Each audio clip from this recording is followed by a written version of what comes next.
probably be on the other side. Right, and we'll fall in over here.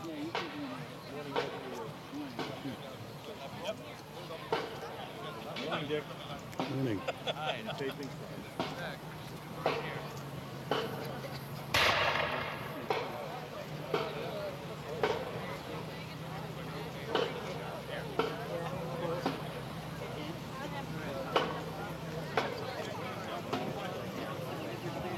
They didn't pick the shady part. I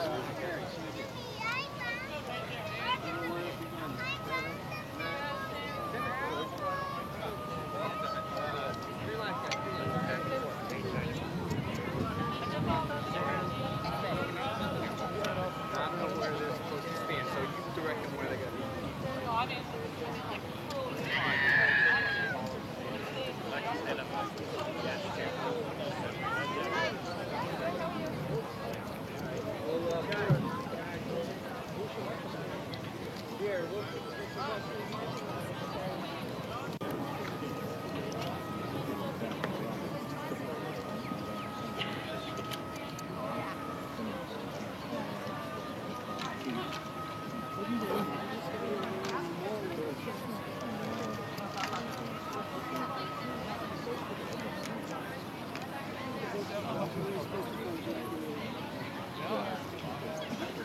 Morning, Lorraine. Did you hear me yell? No, I'm sorry, I didn't. I heard a lot of people yelling. Oh, like I was supposed to figure. I thought you were talking to John Delury or something. So you can get confused. Oh, He's all upset. I'll start crying. no problem. Tight, but not by any. Okay. That was nice.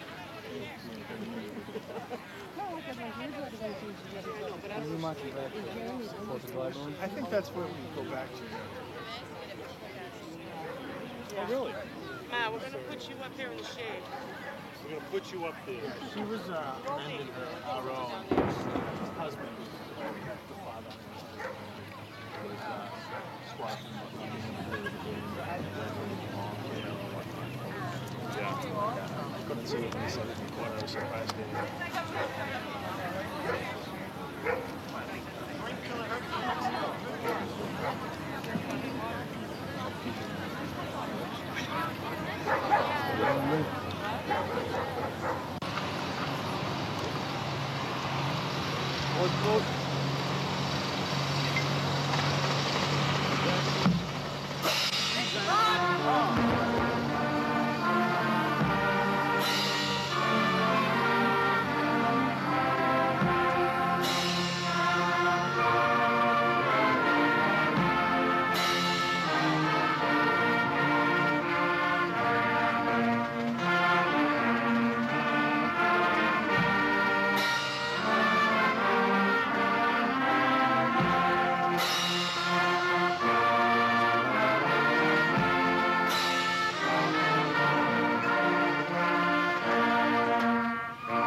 Would now like to introduce Reverend Travis from the Wilmington United Methodist Church for our invocation.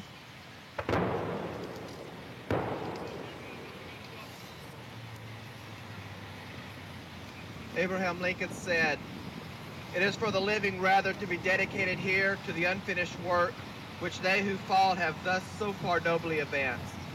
It is rather for us to be here dedicated to the great task remaining before us, that from these hollow dead we take increased devotion, that we here highly resolve that these dead shall not have died in vain, that this nation under God shall have a new birth of freedom, and that government of the people, by the people, for the people shall not perish from the earth." Let us pray. Gracious God, as we gather to pay tribute to those who set aside their plans and dreams to answer the call of their country, we give thanks for those who have fought against tyranny and oppression to preserve freedom. We give thanks for those who served bravely and returned home to continue to serve as faithful citizens by their lives and their choices. In this moment, we pause to remember those who gave the ultimate sacrifice, offering up their lives so that others may possess the treasures of liberty. May their labor never be in vain, and may the high principles for which they fought never be compromised or abandoned. Teach us by the lessons of these soldiers' and sailors' valor to live lives worthy of their sacrifice.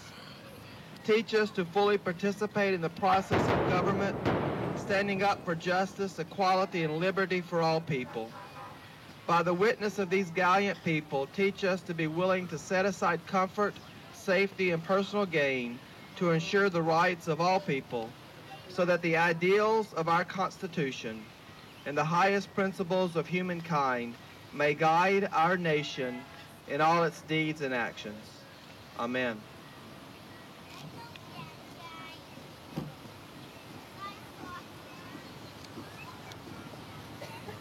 Again, I'd like to welcome everybody here today and thank you for coming this day to show your respect for those people who gave their lives in service to our country. Your presence here today shows you have not forgotten. It seems especially relevant today as we continually hear of American casualties across the sea in Afghanistan and Iraq. Memorial Day provides an occasion to demonstrate a more solemn level of reverence for some of America's most courageous soldiers, those who did not return from the battlefield. We call to mind the heroism of those who died while on duty and their willingness to serve a greater cause than themselves.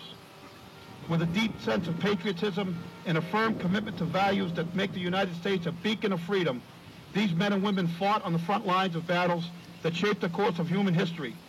In doing so, they distinguished themselves as authentic and enduring heroes. Although it is important to set aside a special time during the year to recognize fallen soldiers, our expressions of gratitude are not limited to one day. Whenever we exercise the privileges of our citizenship in a free and democratic nation, we demonstrate a tribute to those soldiers who died fighting to secure our liberties. These citizen warriors, they're among us today. And some are sitting here. Look at these men again. Look at what they are, what they have been, and what good they have done for their country and the cause of freedom around the world. Honor them and their comrades whose graves we visit today. Look to them for guidance for the present and guidance for the future. We should not look at the era in which they toiled and sacrificed as if we were visiting a museum.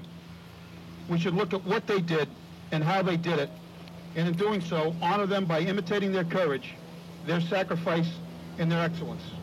Their accomplishments are astounding. In addition, we should learn from them. Those who have made the ultimate sacrifice were certainly not eager to die or sustain the great suffering and pain they endured, but they were willing to make this great sacrifice in the name of freedom. They were born brave and required, but when they were motivated not by bravery, but by duty to God and country. They are truly democracy's children who selflessly died for our country. I would like to now introduce Senator Bruce Tarr to say a few words.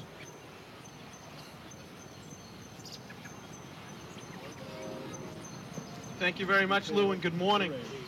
It's an honor to be with all of you here today, particularly men and women of our police department, our fire department, our scouts, certainly our high school band, which is doing a tremendous job for us today as every day, all of the men and women in our veterans organizations, and all the citizens of this community as we stand here on this glorious day as free Americans who can prosecute our lives in any way that we wish to because of the men and the women that we honor here. Men and women who are historic in their nature and yet come from the ranks of our neighbors, our family, and our friends. Today we think about the fact that it was during the middle of the Civil War that we first experienced the tradition that takes place here with us today on this cemetery. Then it was called Decoration Day, and it was a very simple act of dedicating the graves and decorating the graves of men and women, and particularly men at that time who had fought in the Civil War. The simple act of saying thank you carried such magnitude that it carries forward in this tradition today. And yet it recognizes another tradition, a tradition that in this country, from war to war, from conflict to conflict, from generation to generation, we are a great nation because men and women are willing to put on a uniform and stand in harm's way for the ideals that we share, and share not only for ourselves as Americans, but wish for every person on the face of this earth. And so today we stand and we think about sacrifice. We think about the loss of a life, or the loss of a limb, or the loss of a family member. We think about enduring psychological scars that we who have not fought may never understand. And we think about the fact that we are united. We are united in that belief that what has been done by the men and women in uniform is a gift of freedom. It's a gift of liberty. And we as Americans have a responsibility never to take that for granted, and to always remember those who have served and those who have given. This day is an important day in all of our lives to find that place in our heart which belongs to us as Americans and belongs to our veterans, as we show that we love them, we care about them, we don't forget. We are reinvigorated today in those feelings, but every day of our lives, every day, we should say thanks. And today, with those two simple words and that simple act of gratitude, we reach out and say to everyone who has served and everyone who serves us still, thank you. We care about you, and you have made us the greatest nation on the face of this earth. Thank you very much.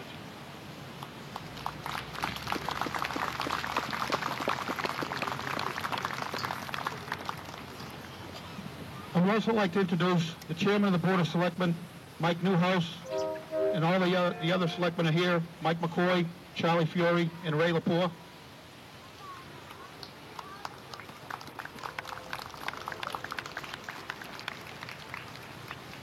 Good morning. It certainly is a privilege and a pleasure to share some of this time in this service with all of you this morning, and thank you very much on behalf of the town for being here. Looking back over the course of the years that I've been a selectman, I would say that offering a few remarks at both Memorial Day and Veterans Day are among my favorite responsibilities. It's both humbling and challenging to try and put into words the very deep and profound respect and admiration that we all share towards our servicemen and women. It is a somewhat daunting task to try to describe the array of emotions that we all feel when TAPS echoes from the hillside, and it's difficult to articulate the depth of the gratitude that we feel as we listen to the roll call of Wilmington's fallen heroes. In gathering my thoughts for today's ceremony, I wondered, why is it always difficult to try and put these words together? And as I thought about that, I was reminded of Abraham Lincoln's words from the Gettysburg Address, which say that the world will little remember what I say here, but it can never forget what they did here. It is true that the world will little remember what any of us say here this morning, and I've come to believe that the reason for that is because the words simply aren't enough. When it comes to honoring those who fought for us and who have died for us, words are indeed a good start, but they simply are not enough to describe how we feel. It seems to me the best way to honor the men and women who have given their very lives for us is to emulate them and to be more like them. Not just today, not just this week or this month, but always. It begs the question, how can we as the beneficiaries of their extraordinary sacrifices all work towards being more like them? To answer that question, I thought about the many things that the men and women in uniform share, what I call the common denominators. These common denominators seem to prevail amongst people from ages 23 to 85.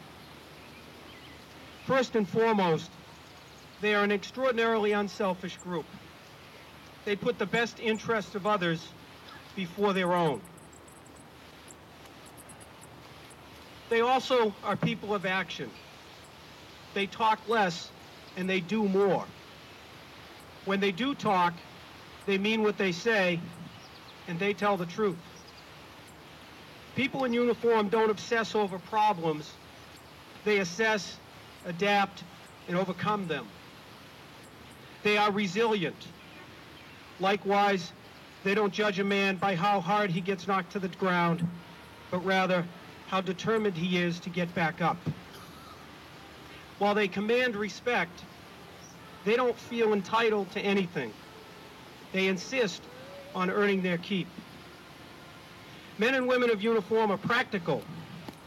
They are never impressed, nor are they critical about what kind of car anybody drives. They truly believe in teamwork, and they are sincerely more interested in getting results than getting credit. Men and women in uniform, they do their best work under fire, and they never use adversity as an excuse to quit. They are disciplined and deliberate. They resist the temptation to overreact to any situation. They are courageous. They not only risk their lives, but they do so proudly, even when on a mission that may be politically unpopular. These are just some of the qualities that I've found in our fighting men and women again and again. And I'm sure that you can think of many more. But to me, the point is this. Let's continue to recognize our heroes in uniform with our presence, and let's continue to tell them and their families how deeply thankful we are for their incredible sacrifices. Let's continue to remind each other how uniquely fortunate we are to live under a mantle of freedom woven by the distinguished and dedicated service of the men and women we acknowledge today. But more than that, let's continue to honor them by emulating them and working hard to be more like them. Rest assured, if we do that, we will be far more likely to preserve the liberty and the freedom for which so many have sacrificed life and limb. And in the meantime, we surely will make our neighborhoods, our town, and our country a better place in which to live. Thank you all again very much for being here. Thank you, Mike. Now I'd like to introduce our state representative, Jim Maselli.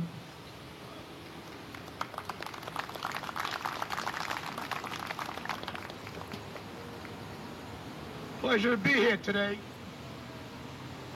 Pleasure to be here today on this most solemn occasion and to commemorate all of those who lie out there, those who lie beyond, and those who are serving in Iraq, Afghanistan, and other points around the globe. And I applaud the band, fire department, the police department, the grounds people who have taken care of the town, and I've got a few words that I'd like to say.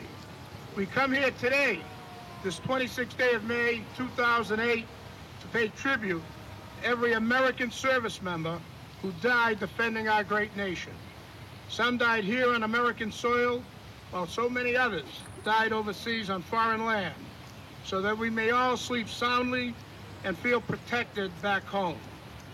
As George Orwell once said, we sleep safely in our beds because men stand ready in the night, and that I'll amend that to men and women, stand ready in the night to visit violence on those who would do us harm. And we must never lose sight of that. There are people who are defending our freedom. There are people who are defending everything we do day in and day out.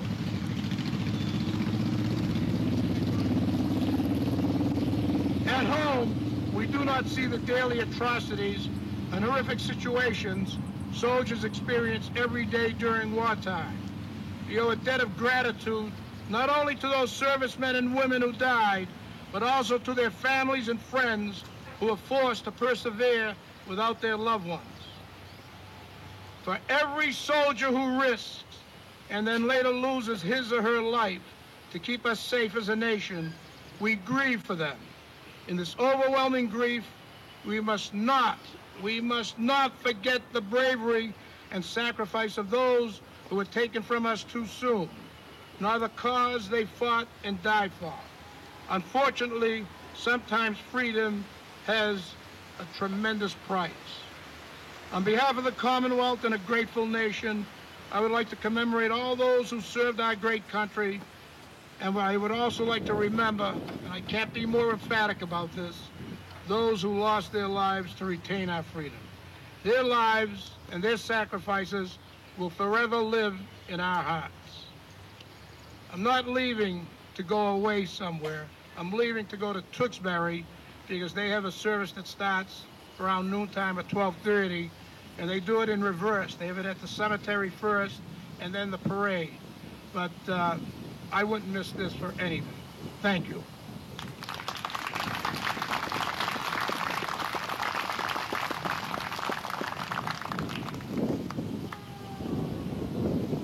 I would also like to recognize our town manager that's here today. He's been very supportive of veterans this week and all year long. Mike Kyra.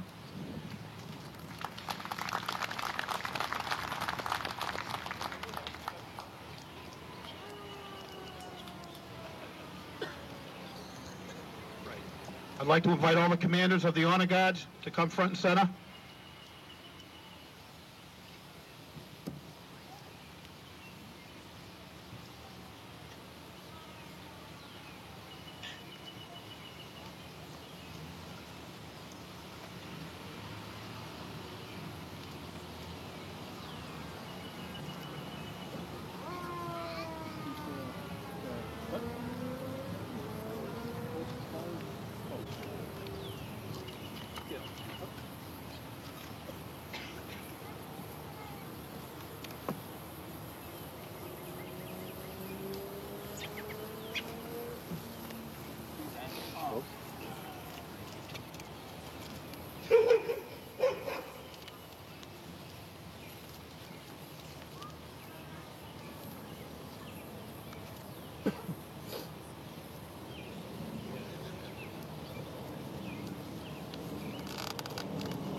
And salute.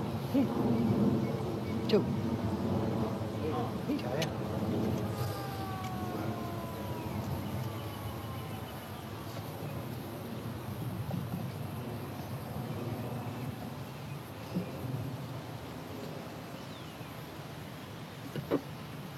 I would now ask the Wilmington High School Band for a musical presentation.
Thank you. In Gettysburg, Pennsylvania, on November 19, 1863, the President Abraham Lincoln delivered his now famous speech at the dedication of the National Cemetery at Gettysburg, a cemetery that had the graves of soldiers from the North and the South that had given up their lives for what they had believed in. It is now my great pleasure to introduce Casey Hera, a 7th grade student from the Wilmington Middle School, who will read the Gettysburg Address.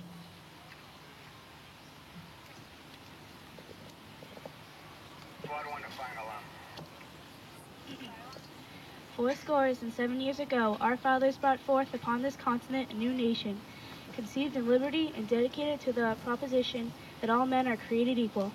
Now that we are engaged in a great civil war, testing whether that nation or any nation so conceived and so dedicated can long endure while we are met on a great battlefield of the war.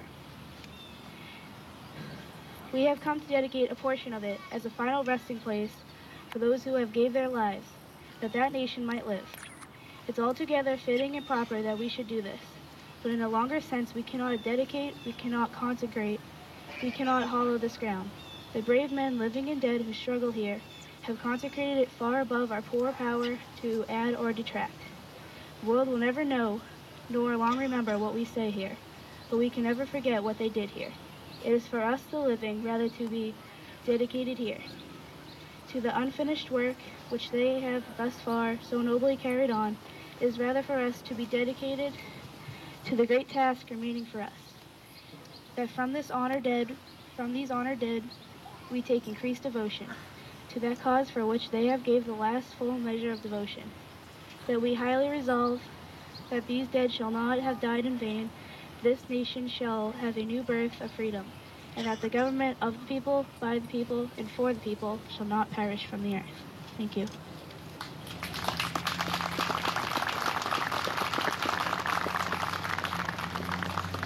Thank you, Casey. That was beautiful. It is now my pleasure to introduce Rebecca Lodato, a 7th grade student from the Wilmington Middle School, who will now read a poem called The Names on the Wall.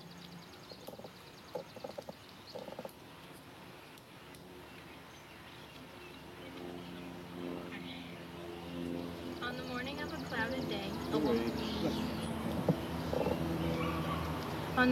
a clouded day, a woman went to see the names engraved upon the walls that bore them solemnly. With arms held tight across her chest to fight the growing chill, she read the names of lives cut short and dreams left unfulfilled. Ahead of her she saw a man with a withered, haunted face, who sat upon his chair of wheels that brought him to this place.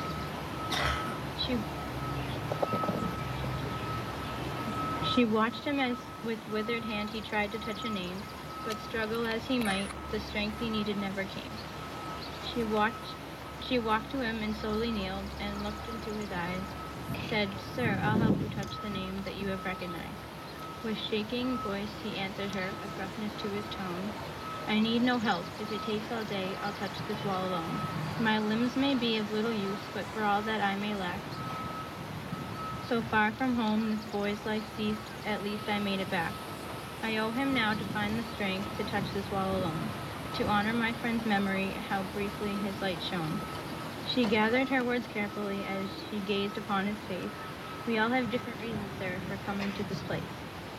I was just a little girl when you were over there, and could never hope to understand the pain that you still bear. But those of us who stayed behind were touched in our own way. We bear the scars of loved ones lost in places far away. Our brothers, fathers, sisters, who returned not quite the same. We watched with helpless agony and wished to ease their pain. We none of us were left untouched by all that you went through. And you'd be helping me, sir, by letting me help you." He nodded slightly, wordlessly, and offered her his hand. Then woman, weary soldier, little girl, and young lost man, whispering together, "Buddy, this is from all of us," reached out, hand in hand, and touched the name upon the wall.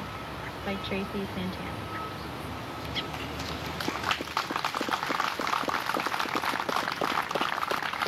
Thank you, Rebecca. And now it's my pleasure to introduce Jessica Bernard, an 8th grade student at the Wilmington Middle School, who will now perform the missing man presentation to explain what this table represents over here to my left. Jessica?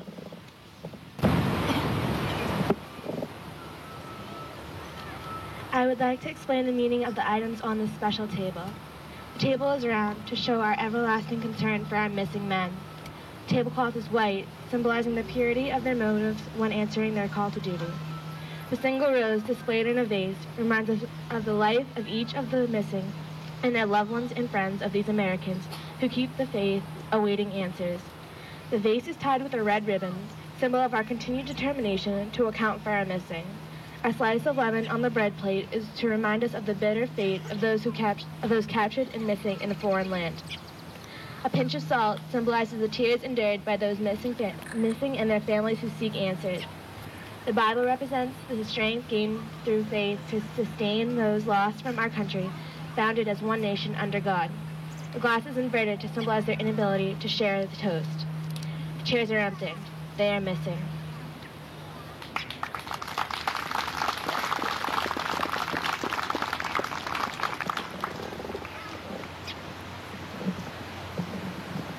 Now, I'd like to call the honor guards to attention and have the commanders of all the service organizations front and center at the flagpole, please.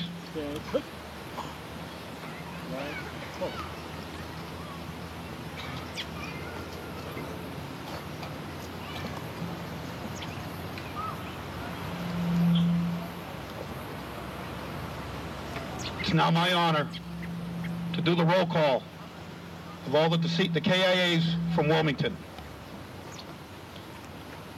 William E. Butterworth. Charles L. Smith. John Edmondson, Jr.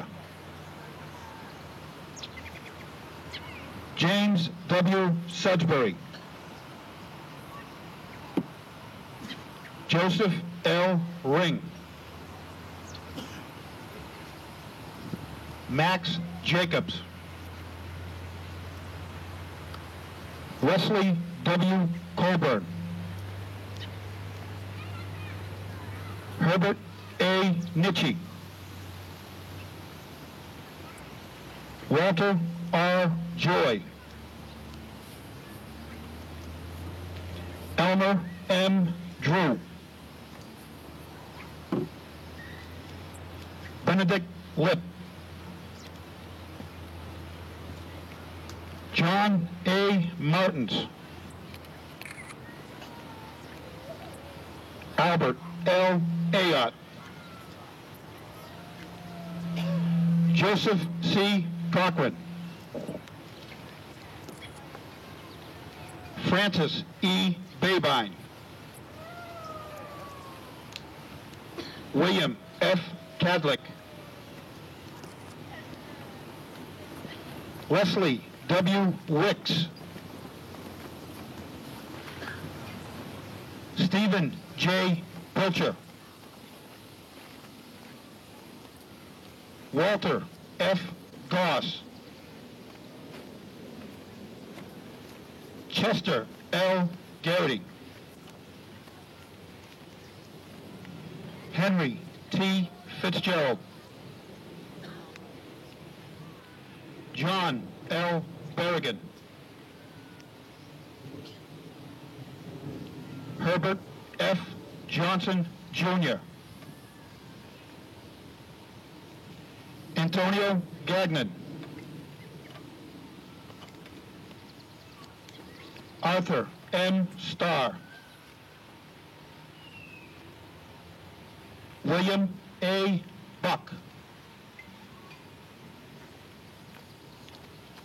Ronald D. Eaton.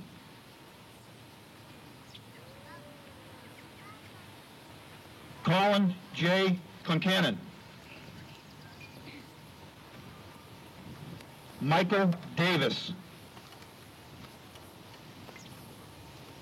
William H. Connaughton. John J. Thornton, Jr. Robert W. Parent.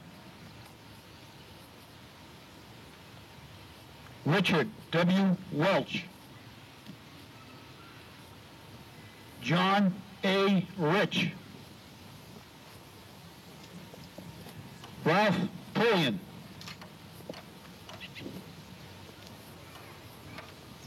John F. Landry, Jr. Thank you, Commanders.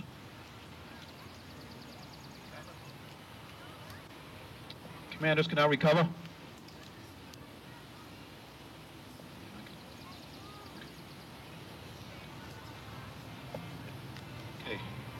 Yep. Commander of the rifle team, prepare to fire volley at 3. Tail. Present. On. Present. Ho!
Now the commanders may recover.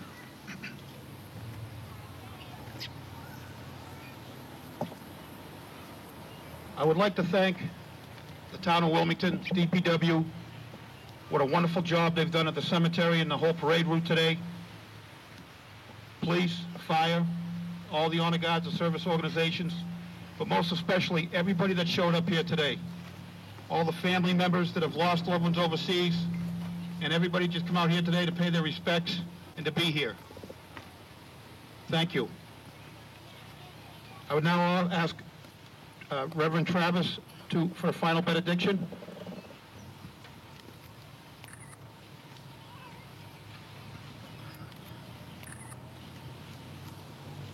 Go forth in the love and grace of God, living out your freedom and liberty in ways that are blessings for others.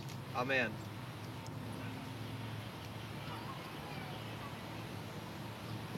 That concludes our ceremonies here today. I'd ask all the honor guards to form up on the street for the pass and review at the 4th of July building. Thank you again, for everybody, for coming out today.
Mark time. Mark.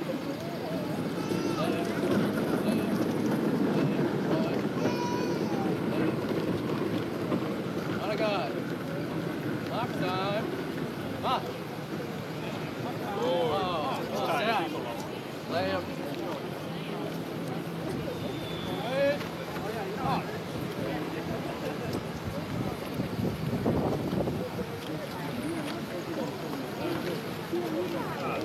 There we go. Yeah, up time.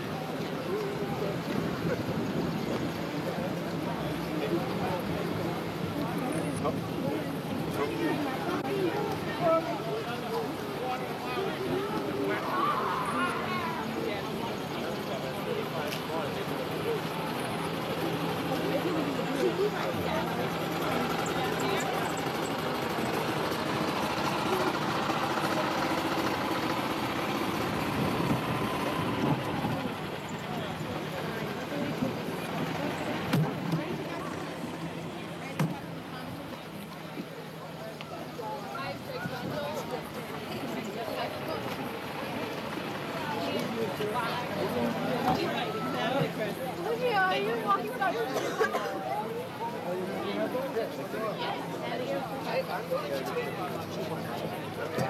You'll walk, you don't have to quit. Straight feet. Up. Coming out. In. Hut. Mark time. Mark. Forward. March. Lobby service.